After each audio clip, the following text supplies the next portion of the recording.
Reprise du foot de club ce soir et choc demain au sein des 5 championnats majeurs. Les amis, c'est l'occasion de profiter des opportunités de pronos sur Betclic. 100 € de bonus sur le premier pari s'il est perdant avec le code LEXCITY via le lien en description. Conditions pour jouer dans le bandeau jaune en bas de l'image.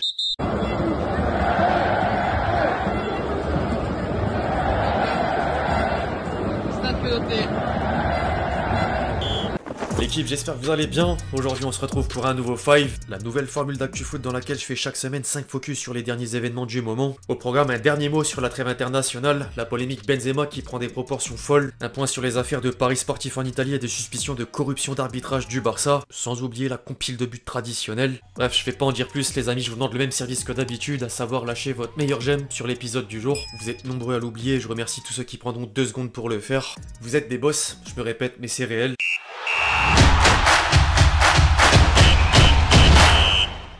On lance les hostilités avec une dernière conclusion de la coupure internationale à quelques heures de reprendre le foot de club. La session d'octobre des éliminatoires à l'Euro 2024 a offert du spectacle et 8 pays ont déjà obtenu leur qualification aux côtés de l'Allemagne. La première liste s'est d'ailleurs complétée en début de semaine suite au pénalty gagnant de Sabitzer pour l'Autriche en Azerbaïdjan, avant la victoire de l'Angleterre dans le choc face à l'Italie. Un doublé de Kane a profité aux Free Lions et les tabloïds anglais donnent rendez-vous au prochain arrêt en terre allemande. En revanche, le ton était différent du côté de la presse italienne. Le Corriere dello Sport parle de danger et pris pour la squadra azzurra qui pourrait encore manquer un événement majeur. L'Italie n'a plus droit à l'erreur à 2 journées de la fin. Troisième du groupe C, la Nazionale doit affronter la Macédoine du Nord et l'Ukraine en novembre pour accrocher un ticket sur le fil. Affaire à suivre. D'autres événements ont également marqué la clôture des matchs internationaux. L'éthique comme la morale devait prendre le dessus après l'attentat islamiste de Bruxelles et Belgique-Suède ne sera pas rejoué. Le score nul ne fait ni les affaires des Belges pour viser la tête de série ni des Suédois qui sont hors de course. Un pays semble d'ailleurs parti pour intégrer le pot des meilleurs premiers. Le Portugal n'a fait qu'une bouchée de la Bosnie et réalise toujours un bilan sans faute avec 8 succès au compteur. Outre l'issue victorieuse, Ronaldo s'est encore illustré à 2 reprises pour mettre tout le monde d'accord. La star portugaise a atteint la barre des 40 buts sur l'année 2023 et ne cessera de surprendre, d'autant qu'il dépasse les 39 buts d'un certain Haaland.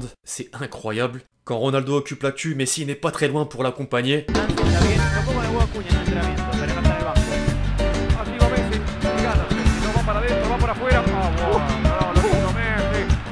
Une image vaut 1000 mots. Au-delà d'aspirer l'âme de 2 Péruviens, la Pulga a doublé la mise pour faire gagner l'Argentine et poursuivre une série impressionnante. L'Albiceleste n'a toujours pas encaissé le moindre but depuis la finale de la Coupe du Monde. Chez le voisin ensuite, l'histoire est moins marrante. Le Brésil s'est incliné en Uruguay et Neymar a subi une grave blessure. Il doit malheureusement repasser par l'infirmerie un bon bout de temps. L'ancien parisien souffre d'une rupture du ligament croisé et sera écarté des terrains pour au moins 6 mois. 6 mois, bordel. Un énième épisode difficile pour le Ney. La politique ne sera jamais au centre de la chaîne, ni même un sujet quotidien, mais l'impact du conflit israélo-palestinien sur le foot prend assez d'ampleur que l'ignorer est impossible. Les amis, vous êtes normalement pas sans savoir qu'une part de l'opinion publique reproche aux personnalités influentes de rester inertes, et certains ont décidé de sortir du silence sur la situation, dont quelques footballeurs. Problème, une prise de position peut vite tourner en polémique. Youssef Attal avait par exemple relayé le message d'un prédicateur pour inviter à la haine contre les juifs et cet acte l'a sans surprise placé dans un énorme tourbillon médiatique. Un ancien dirigeant de l'OGC Nice a déclaré dans les colonnes du Parisien qu'il fait partie de cette génération fondamentalement antisémite sans aucune éducation. Les excuses du joueur n'ont pas suffi pour empêcher une première sanction. Le défenseur algérien est suspendu jusqu'à nouvel ordre par l'OGC Nice et risque jusqu'à 7 ans de prison pour apologie ou provocation au terrorisme. Après Youssef Attal, c'est Benzema qui a bouleversé la sphère médiatico-politique. Le Noévé tenait à apporter du soutien aux habitants de Gaza victimes de bombardements et plusieurs politiques ont vu par là une sorte d'indignation sélective.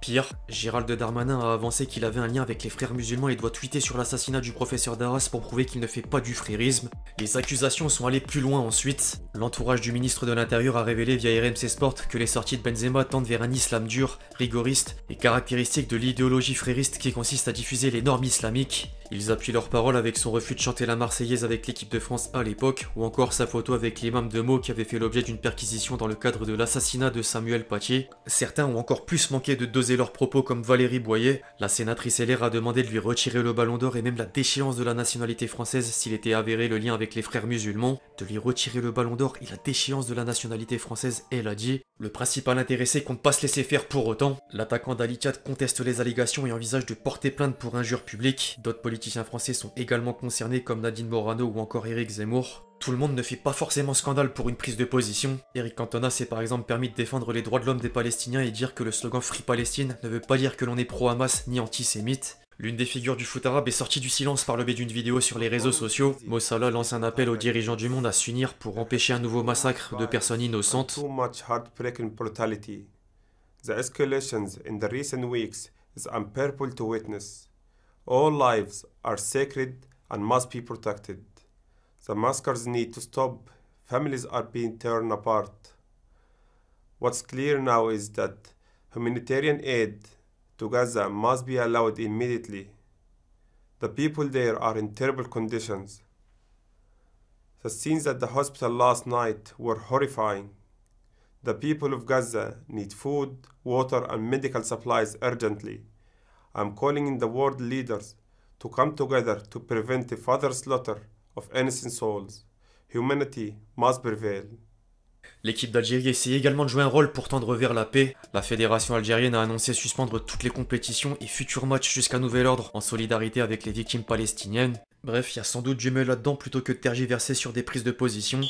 Une première sentence est tombée dans les affaires de paris sportifs au sein de la boîte italienne. Fagioli a écopé de 7 mois de suspension et les révélations faites lors de l'entretien avec les différents parquets rendus publics font froid dans le dos. Le milieu de la Juventus a raconté qu'il s'est retrouvé à contracter des dettes colossales, passant de 250 000 en septembre 2022 à 3 millions d'euros au printemps dernier. Le prochain sur la liste, c'est Tonali. L'international italien a avoué qu'il avait parié sur des matchs de l'AC Milan mais que sur des victoires des rossoneri et sans figurer sur le terrain. Miser sur sa propre équipe l'expose à un bannissement de 3 ans du foot, comme l'affiche la presse anglaise. Newcastle a d'ailleurs communiqué sur la recrue estivale et préfère laisser cours à l'enquête avant de faire plus de commentaires.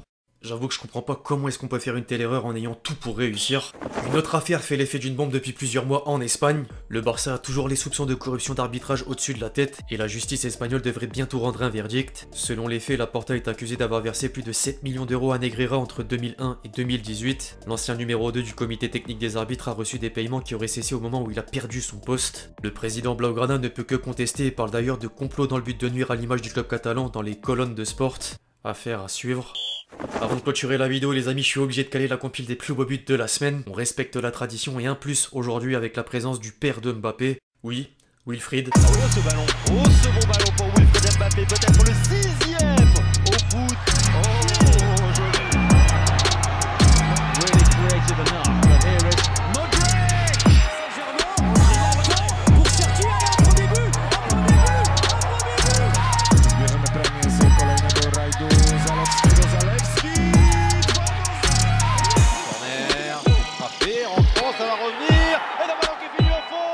Le voilà le premier but de Saint-Marin dans les qualifiers. Bref, l'équipe, c'est tout pour le 5 du jour. J'espère qu'il vous a plu. Je compte sur vous si c'est le cas pour lâcher votre meilleur j'aime, comme d'habitude. N'hésitez pas à réagir dans les commentaires sur tous les sujets qu'on a traités aujourd'hui. Puis d'ici là, on se retrouve très vite sur la chaîne pour de nouvelles vidéos. C'était Lexty.